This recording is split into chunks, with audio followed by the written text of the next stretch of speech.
Hello and welcome to dujiyandchiksha.com. So today you're going to learn how to find the URL for your image which you have uploaded in WordPress.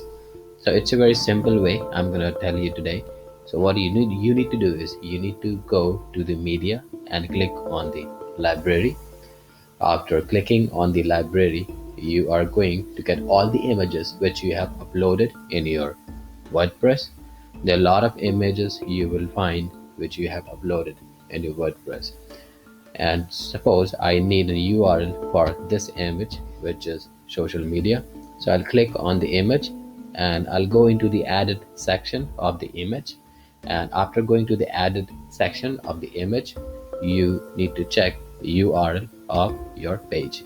So you need to select it and copy this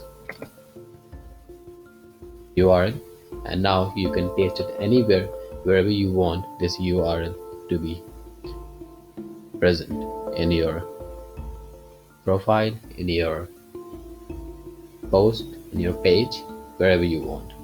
So that's it. This is the simplest way to find the URL of your image which has been uploaded in your WordPress. So I hope you have learned something new today and keep watching. Please subscribe my channel. I'll come back with another video for you. Thank you for watching. Goodbye.